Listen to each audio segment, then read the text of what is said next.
रहीम नाज़रीन अस्सलाम वालेकुम। आज के मॉर्निंग व्लॉग में आप सबको मैं वेलकम करूंगा। ऐसे प्रोग्राम का आगाज़ तो हम करेंगे आइनी तरमीम के हवाले से। जो हुकूमत ने फ़ैसला किया, इस आइनी तरमीम में क्या कुछ है और इस आइनी तरमीम में तहरीक इंसाफ के लिए और साबिक़ वज़ीर आज़म इमरान ख़ान के लिए क्या बुरी ख़बरें हैं। और जो बात की जाती है chief justice of Pakistan justice Qazi Faez Isa की मुद्दत मुलाज़त में तौसीक़ के हवाले से, तो ये जो कॉन्स्टिट्यूशनल पैकेज है ये चीफ जस्टिस की तौसीक़ के हवाले से क्या कहता है, और फिर तौसीक़ से चीफ जस्टिस का इनकार, हुकूमत की नई पेशकश, ये क्या मामला है। इस हवाले से भी कुछ अहम डिटेल्स हैं जो आप नाज़रीन की खिदमत में पेश करेंगे। इसके अलावा हमारे प्रोग्राम की जो दीगर अहम ख़बरें हैं उनकी तफसीलात भी कुछ देर में आपकी खिदमत में पेश करेंगे। लेकिन प्रोग्राम का आगाज़ करने से पहले उन दोस्तों से दरख्वास्त करेंगे जिनकी तरफ से अभी तक हमारे चैनल को सब्सक्राइब नहीं किया गया, उनसे दरख्वास्त होगी कि चैनल को ना सिर्फ आप सब्सक्राइब कर लें बल्कि बेल आइकॉन का बटन आपने लाजमन प्रेस करना है। वो इसलिए ताकि हमारी हर वीडियो का जो नोटिफिकेशन है वह आप देखने वालों तक बर वक्त पहुँचता रहे। इसके अलावा अगर आपको हमारी वीडियो पसंद आती है तो आपने हमारे इस प्रोग्राम को अपने जानने वालों के साथ, अपनी कम्युनिटी के साथ, अपने दोस्तों के साथ आपने शेयर भी करना है। तो पहली खबर से नाज़रीन गुफ्तगू का आगाज़ करने से पहले जो मुजवज़ा कॉन्स्टिट्यूशनल पैकेज है वो हो सकता है, नहीं हो सकता, उस पर भी हम बात करेंगे। लेकिन एक मेरे देखने वाले हैं, मेरे लिए मेरा हर देखने वाला, हर जो मेरा व्यूअर है बड़ा काबिल एहतराम है, उसकी तरफ से मैसेज आता है कि इमरान साहब आपकी आवाज़ बहुत कम होती है। तो मेरे एंड से उस दोस्त के बार बार जो सवाल पूछते हैं या जो कहते हैं कि मैं अपनी ऑडियो दुरुस्त कर लूँ अपने मोबाइल फ़ोन की, अपने सिस्टम की, तो मेरी तरफ से जो सिस्टम है वीडियो रिकॉर्डिंग का बिल्कुल ठीक है। और आप नाज़रीन भी नीचे कमेंट बॉक्स में अपना राय दे के बता सकते हैं कि आया कि मैं ठीक कह रहा हूँ या गलत कह रहा हूँ, क्योंकि मेरी तरफ से कोई इशू नहीं आ रहा। अगर किसी को आवाज़ कम है मिल रही है, लो मिल रही है या आवाज़ ज़्यादा लाउड नहीं है, तो उसके अपने मोबाइल फ़ोन या उसकी डिवाइस में इशू हो सकता है। मेरी तरफ से ऐसा कोई जो है वो इशू नहीं आ रहा, मैंने बार बार इस चीज़ को चेक किया है। तो कॉन्स्टिट्यूशन पैकेज की जो ख़बर है उससे हम गुफ्तगू का आगाज़ करते हैं। ये नाज़रीन तमाम ख़बरें हुकूमती वज़ीर की जानिब से हैं, कोई सोर्स नहीं है। हुकूमती वज़ीर का यह कहना है, नाम भी आपको बताता हूँ। एक तो उन्होंने कहा कि जो, बल्कि सबसे पहले तो बात कर लेते हैं 9 मई के हवाले से। आप जानते हैं कि नाज़रीन कि अभी जो 9 मई गुज़रा है वफाकी काबीना का ख़ुसूसी इजलास बुलाया गया था। उस इजलास में निगरान हुकूमत, जब अनवार उल हक काकड़ साहब निगरान वज़ीर आज़म थे तो आपको याद होगा कि एक काबीना की कमेटी बनी थी, उससे कहा गया था कि आप 9 मई के ज़िम्मेदारान का तयन करें, निशानदही करें कि कौन 9 मई के ज़िम्मेदारान हैं, रिस्पांसिबल जो हैं, जो कल्प्रिट्स हैं। तो उस पे उस कमेटी ने जो भी अपनी रिपोर्ट थी वो निगरान दौर में तो पब्लिक भी नहीं हो सकी। वैसे तो इस हुकूमत ने भी पब्लिक नहीं की, लेकिन मीडिया पे वो ख़बरें चल चुकी हैं, किसी ने एक्सक्लूसिव वो स्टोरी भी कर दी है। तो वो जो रिपोर्ट थी वो मौजूदा जो 8 फरवरी 2024 के इंतखाबात के बाद बनने वाली हुकूमत है, उस काबीना के, उस हुकूमत की काबीना के इजलास में वो रिपोर्ट पेश की गई, जिसके बाद हुकूमत ने लेजिस्लेशन का फ़ैसला किया। और लेजिस्लेशन सिर्फ कॉन्स्टिट्यूशनल नहीं, कवानीन में भी तरमीम करने का फ़ैसला किया गया है। और उसमें फिर 7 शामिल हो जाएंगे जो जुडिशल पैकेज है। तो उसमें तो नाज़रीन एक तो ये किया गया है जो मुजवज़ा पैकेज है, ख़ास तौर पे ये जो 9 मई जैसे या जो इस किस्म के वाक़यात होते हैं जिसमें तोड़ फोड़ होती है, इमलाक को नुकसान पहुँच जाता है, हंगामे होते हैं, तसादम होता है, टकराव होता है, तो उसके हवाले से जो कानून साजी करने का उस काबीना इजलास में फ़ैसला हुआ निगरान काबीना की रिपोर्ट की रोशनी में। एक तो यह है कि जो आइन का आर्टिकल 8 है, जो फंडामेंटल राइट्स हैं वो शहरियों को तो मैसर हैं, लेकिन आइन के आर्टिकल 8 के तहत फ़ौज को जो है वो बुनियादी हकूक़ मैसर नहीं। तो उसमें एक ये चीज़ सामने आई है कि ये भी बात कॉन्स्टिट्यूशन अमेंडमेंट में शामिल होनी चाहिए कि अगर फ़ौज को के लोगों को, अफसरान को या उसके एम्प्लॉइज़ को बुनियादी हकूक़ हासिल नहीं, तो ऐसे लोग जो जाके फ़ौज के काम में रखना डालें, फ़ौज की तनसीबात पे हमला करें, अटैक करें, तोड़ फोड़ करें, नुकसान पहुँचाएँ, क्या उनके बुनियादी हकूक़ होंगे? अब इसमें नाज़रीन कॉन्स्टिट्यूशनल क्वेश्चन ये है कि जैसे अभी ये 9 मई का वाक़या, उसके बाद जिन लोगों को पकड़ा गया वो बुनियादी हकूक़ के नाम पर जो है सुप्रीम कोर्ट में चले गए। अब सुप्रीम कोर्ट में मामला ज़ेर इल्तवा है, बुनियादी हकूक़ का जायज़ा लेना है, तो उस काबीना के इजलास में ये मामला डिस्कस हुआ कि ये तवाज़न नहीं आर्टिकल 8 में, अगर फ़ौज को बुनियादी हकूक़ मैसर नहीं, फ़ौज के लोगों को, अफसरान को, तो उस पर जो अटैक करता है उनके इमलाक पर, उनके दफातर पर, उनकी तनसीबात पे, अस्करी तनसीबात पे, तो वो जो अटैकर है उसको भी बुनियादी हकूक़ नहीं होने चाहिए। यानी वो बुनियादी हकूक़ को जवाज़ बना के किसी अदालती फ़ोरम पे न जा सके, ये आइनी तरमीम का हिस्सा होना चाहिए। इस पर वजारत दिफा अपना प्रपोज़ल वजारत कानून के साथ डिस्कस करके ला सकती है।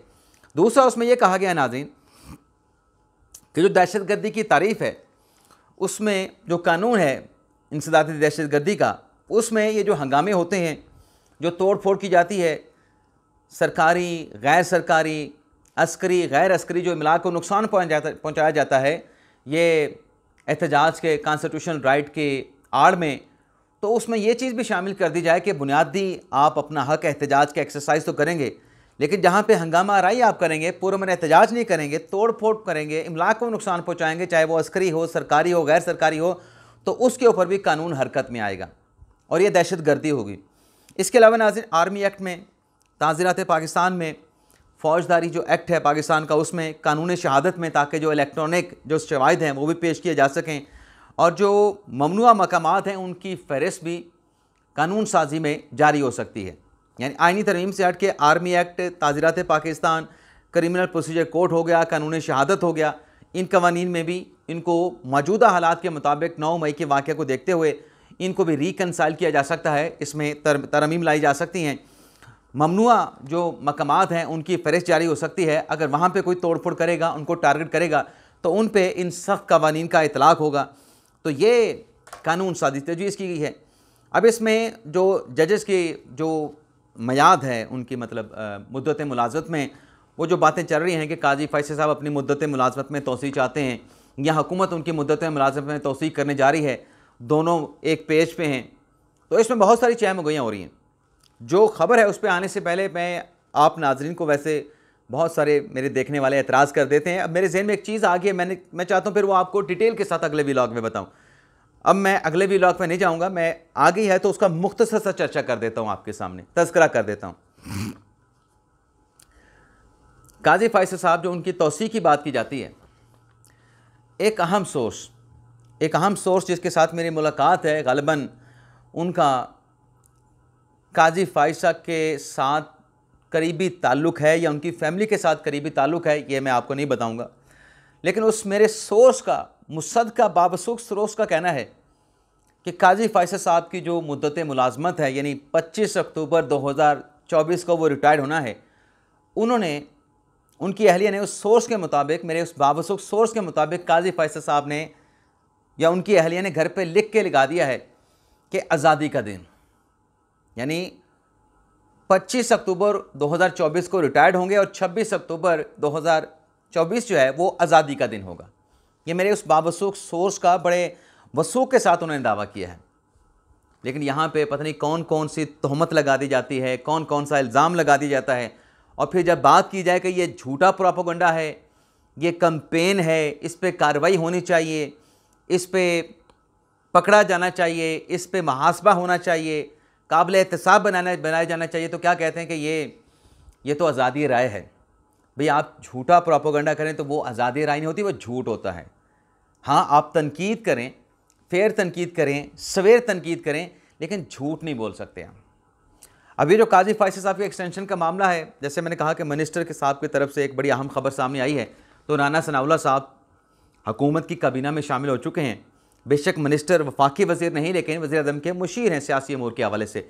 उन्होंने कहा कि हम जो एक तो जो हाई कोर्ट और सुप्रीम कोर्ट के जजेस की जो मुद्दत मुलाजमत है, यानी सुप्रीम कोर्ट के जज की मयाद 65 साल की है और हाई कोर्ट का जज 62 साल की एज पर रिटायर्ड होता है। एक तो हम चाहते हैं कि दोनों की 65 साल हो जाए, ताकि वो जो होता है कि फ़लाँ जज को ऊपर ले आओ उसको 3 साल मज़ीद मिल जाएंगे, फ़लाँ जज को नहीं लेके आना, तो ये चीज़ ख़त्म हो जानी चाहिए। हाई कोर्ट और सुप्रीम कोर्ट के जज की रिटायरमेंट की एज 65 साल होनी चाहिए। दूसरा, उन्होंने कहा कि एक बंदा अगर चीफ जस्टिस बनता है 14 दिन उसकी मियाद हो तो फिर उसके चीफ जस्टिस बनने का क्या फ़ायदा। अगर राना सलाना साहब ने कहा कि चीफ जस्टिस का टेन्योर, अपना आर्मी चीफ का टेन्योर 3 साल का हो सकता है, इस तरह से बाकी जो इस तरह के ओहदे हैं वहाँ पर भी एक मियाद हो सकती है। वज़ीर आज़म की 5 साल की मियाद हो सकती है, सदर की 5 साल की मियाद हो सकती है, तो चीफ जस्टिस के ओहदे का टेन्योर क्यों नहीं हो सकता।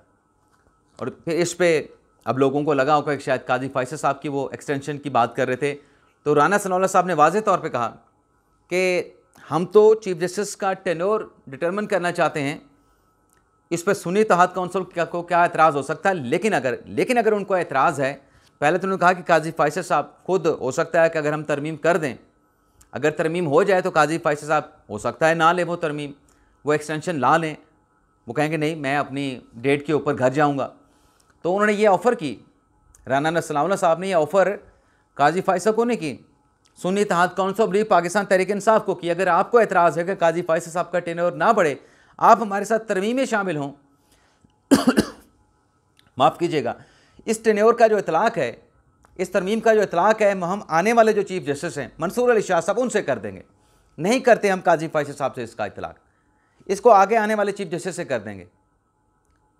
आए अब तहरीक इंसाफ वाले, अगर जुडिशल सिस्टम बेहतर बनाना है, वैसे ये अभी हमने माजी में देखा तो जवाद खालिद साहब चीफ जस्टिस आए तो 22 दिन का टेन्योर था। जिलानी साहब बेहतरीन जज थे, उनका 6 साल का टेन्योर था। नासिर मुल्क साहब बेहतरीन चीफ जस्टिस थे, वो भी बेहतरीन जज थे, उनका भी 11 महीनों का टेन्योर था। जमाली साहब का भी ऐसे 1.5 साल का था। तो जो जज कुछ करना चाहता है उसके टेन्योर ही नहीं होते। तो ये एक अच्छी तजवीज़ है, और अब तो नई ऑफ़र करा दी है हुकूमत की वज़ीर ने, तो इस पर तहरीक इंसाफ बात कर ले। और दूसरा जो शहबाज शरीफ साहब के ग्रीन सिग्नल देने का मामला है, तो उसमें 2 ख़बरें नाज़रीन शहबाज शरीफ साहब के हवाले से। एक तो नाज़रीन ये है कि जो मोहम्मद बिन सलमान साहब हैं, उनका जो दौरा मनसूख हुआ या मौखर हुआ, उस पर शहबाज शरीफ साहब ने एतराफ़ किया है मोहम्मद बिन सलमान की सलाहियतों का, प्रिंस मोहम्मद बिन सलमान की सलाहियतों का, कि उनकी क़यादत में हम मुआशी इनकलाब ला सकते हैं। अभी आपने देखा कि जब वो दौरा करने के लिए गए, उनकी सऊदी शाही ख़ानदान के हुकाम के साथ मुलाकात हुई, मोहम्मद बिन सलमान के साथ हुई, और जैसे ही वो दौरे से वापस आए शहबाज शरीफ साहब, तो जो सरमायाकार थे सऊदी अरब के, वो डेलीगेशन पाकिस्तान पहुंचा और यहाँ पे मुआहदे भी हुए। और दूसरा जो वज़ीर-ए-आज़म शहबाज शरीफ साहब हैं, उन्होंने जो सरमायाकारी बोर्ड है उसको ये हुक्म दिया है, उसको ग्रीन सिग्नल दिया है कि जो सरमायाकार पाकिस्तान में आके सरमायाकारी करना चाहते हैं, जहाँ से भी आ रहे हैं, सऊदी अरब से आ रहे हैं, किसी और मुल्क से आ रहे हैं, आप उनके लिए आसानियाँ पैदा करें, और इस हवाले से जल्द मुफस्सल रिपोर्ट आसानियाँ पैदा करके ये दी जाए, पॉजिटिव रिपोर्ट दी जाए। तो ये वज़ीर आज़म साहब ने फ़ैसला किया है। इसके अलावा आज जो राना सनाउल्लाह साहब के, कल मुझे एक और बात याद आ गई, कल के व्लॉग में हमने बात की थी कि नवाज शरीफ रज़ामंद हैं उनकी रिहाई के लिए इमरान खान साहब की, तो वो भी राना सनाउल्लाह साहब ने वाज़ेह कर दिया है। वो डायलॉग की उन्होंने बात की कि हम मुज़ाकरात के लिए तैयार हैं, और नवाज शरीफ साहब भी मुज़ाकरात के लिए तैयार हैं, और ग्रेटर डायलॉग होने चाहिए। फिर जब उनको कुरीदा गया, उनसे पूछा गया क्या इमरान खान की रिहाई होनी चाहिए, तो उन्होंने वाज़ेह तौर पे कहा कि उनके खिलाफ़ मुकदमात हैं, 9 मई के मुकदमात हैं, दीगर मुकदमात हैं, तो इसमें क्या हो सकता है। हाँ, बातचीत हो सकती है, बातचीत करें, लेकिन बातचीत में उन्होंने कहा कि जो रुकावट है वो पाकिस्तान तहरीक इंसाफ नहीं। राना सनाउल्लाह साहब ने कहा कि बातचीत में रुकावट इमरान खान साहब हैं, वो वीटो कर देते हैं। आपको याद होगा नाज़रीन कि जब ये पंजाब और KP के और कौमी असम्बली बल्कि सारे इंतखाबात के बाद के लिए कमेटी बनी थी, सुप्रीम कोर्ट में केस आया था, मंदियाल साहब ने हुक्म दिया था कि अब तहरीक इंसाफ हुकूमत बैठ के कोई तारीख की डिटर्मिनेशन कर लें। तारीख तय हो चुकी थी। शाह महमूद कुरैशी साहब PTI की कमेटी को हेड कर रहे थे, उधर से यूसुफ रज़ा गिलानी साहब थे, इसाक डार साहब थे, तारीख तय हो गई, लेकिन इमरान खान साहब ने इनकार कर दिया कि मैं नहीं मानता। उस सारे मुज़ाकरात के प्रोसेस को खान साहब ने वीटो कर दिया था। इसी पे राना सनाउल्लाह साहब कह रहे थे कि रुकावट से इमरान खान साहब हैं। इमरान खान साहब इजाज़त दें, मैंडेट दें, गैर मशरूत मुज़ाकरात के लिए तैयार हों, तो कल हम मुज़ाकरात करने के लिए तैयार हैं, लेकिन गैर मशरूत होंगे। और फिर नाज़रीन आप ये देखें, अब फ़र्क देखें कि तहरीक इंसाफ बात करने के लिए, तहरीक इंसाफ से नून लीग बात करने के लिए तैयार है, पीपल्स पार्टी बात करने के लिए तैयार है, लेकिन इमरान खान साहब बात करने के लिए तैयार नहीं। और फिर उनसे पूछा गया कि मुज़ाकरात जो आप करने की बात करें, राना साहब ये बताएं कि मुज़ाकरात में कौन होना चाहिए, कौन कौन होना चाहिए। इस पर भी राना साहब ने वाज़ेह तौर पे कहा कि अगर तो सियासी मुज़ाकरात हैं तब तो सियासी जमातें में होने चाहिए, लेकिन अगर मौजूदा हालात में तमाम चीज़ों को देखना है, तो फिर उसमें जैसे कि साफ़ी साहब उस इंटरव्यू में कह रहे थे राना सनालो साहब से कि ग्रेटर मुज़ाकरात होने चाहिए। उन्होंने कहा जब आप ग्रेटर मुज़ाकरात की बात करेंगे उसमें फिर इदारे, तमाम स्टेक होल्डर और सियासी जमातें सब होने चाहिए ताकि मुल्क में इस्तेहकाम आ सके। तो ये हमारी खबर आइनी तरमीम के हवाले से, आइनी तरमीम के पैकेज के हवाले से, काजी फैसा के एक्सटेंशन के हवाले से और जजेस की मुद्दत मुलाज़मत में तोसी के हवाले से। इसके अलावा नाज़रीन, शेर अफजल मरवत साहब, उनके हवाले से भी खबर आपके साथ शेयर कर लें। एक तो उनके पस पर्दा राब्तों के हवाले से है कि वो कोशिशें कर रहे हैं, शोकाज़ नोटिस जारी कर दिया गया है, ज़राए से इतलात आ रही हैं कि किसी तरीके से मामलात को सुलझाया जा सके, मामलात को बेहतर किया जा सके। लेकिन नाज़रीन, बेशक शोकाज़ नोटिस जारी कर दिया तहरीक इंसाफ ने शेर अफजल मरवत को, लेकिन उनकी तहरीक इंसाफ के लिए इमरान खान के लिए खिदमात भी हैं जिनको कोई फरामोश नहीं कर सकता। उसमें एक तो आप देखें, जब खान साहब गिरफ़्तार हुए, खान साहब को पहले गिरफ़्तार करके अटक जेल में रखा गया था। तहरीक इंसाफ वालों को यहाँ से इस्लामाबाद से अटक जाना पड़ता था, तो वो पटिशन शेर अफजल मरवत ने इस्लामाबाद हाई कोर्ट में दायर करके इमरान खान को वो अडयाला जेल में लेके आए हाई कोर्ट के ऑर्डर से। और फिर उसके बाद मरवत साहब ने जो वकीलों की मुलाकात का मामला था, मुलाकातों का वक्त नहीं मिलता था, उस हवाले से भी तहरीक इंसाफ को इमरान खान से मुलाकात करने के लिए, रहनुमाओं की इमरान खान साहब से मुलाकात करवाने के लिए हाई कोर्ट से, इस्लामाबाद हाई कोर्ट से रिलीफ लेके दिया। और फिर एक और इशू उठा कि ये जो लोग डेली PTI के लोग जो है वो अडयाला जेल चले जाते हैं, वहाँ पे सियासी गुफ्तगू होती हैं, सियासी फ़ैसले होते हैं, सियासी मुज़ाकरात होते हैं, सियासी बहस होती है। इस पे जेल हुकाम ने इमरान खान साहब से कहा, पार्टी के तहरीक इंसाफ के लोगों से कहा कि जो सेक्शन 265 है जेल मैनुअल का, उसके मुताबिक आप ये सियासी गुफ्तगू यहाँ पे नहीं कर सकते, इसकी इजाज़त नहीं है। तो मरवत ही था जिसने जेल रूल का जो सेक्शन 265 है वो इस्लामाबाद हाई कोर्ट में चैलेंज किया था, और उसमें यही कहा गया था कि ये एक सियासी जमात का सरबराह है, उसको कैसे आप सियासी गुफ्तगू से रोक सकते हैं। उस पर इस्लामाबाद हाई कोर्ट में पटिशन दायर हुई। अब ये मुकदमा नाज़रीन, ये जो सियासी गुफ्तगू वाला है, 17 जो मई है उसको समाअत के लिए मुकर्रर कर दिया गया है। इमरान खान साहब के वकला दलाइल देंगे और इसमें अदालती मुआवन भी दलाइल देंगे कि आया कि ये सेक्शन होना चाहिए या नहीं होना चाहिए। इसके अलावा नाज़रीन, इस्लामाबाद हाई कोर्ट से एक और बड़ा फ़ैसला सामने आया है।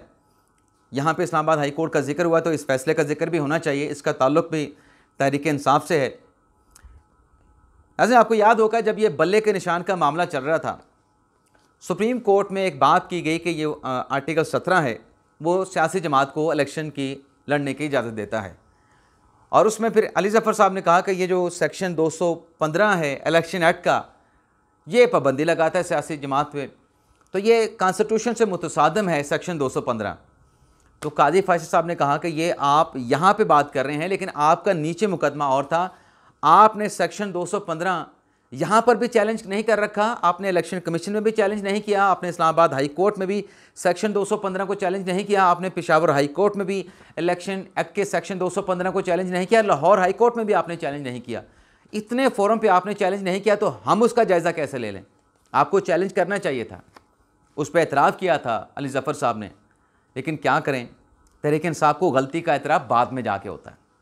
चाहे जो मर्ज़ी कहता रहे, आप उसकी ट्रोलिंग कर देंगे, उसके खिलाफ प्रोपेगेंडा कर देंगे, लेकिन अपनी गलती नहीं मानेंगे।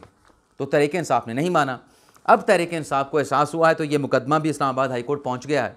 सेक्शन 215 को चैलेंज किया गया कि किसी सियासी जमात का इंतखाबी निशान लेके उसको इलेक्शन लड़ने की इजाज़त ना देना, ये तो पाबंदी के मुतरादिफ है, और पाबंदी सिर्फ सुप्रीम कोर्ट लगा सकती है, वफाकी हुकूमत उस पर रेफरेंस भेजेगी, तो ये तो इनडायरेक्टली एक सियासी जमात पे पाबंदी लगाने के मुतरादिफ है। तो लिहाजा जो सेक्शन 215 है इसको कलअदम करार दिया जाए।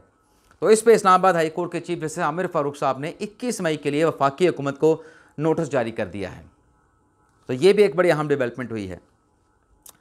इसके अलावा नाज़रीन, अगली ख़बर क्या है जी? अगली ख़बर नाज़रीन, मेरे ख्याल से किस्सा तमाम हो चुका है, ख़बरें सारी मुकम्मल हो चुकी हैं, तो आपसे इजाज़त चाहते हैं नाज़रीन। अल्लाह ताला हम सब का हामी नासिर, अपनी ढेर सारी दुआओं में याद रखिएगा। अल्लाह हाफ़िज़।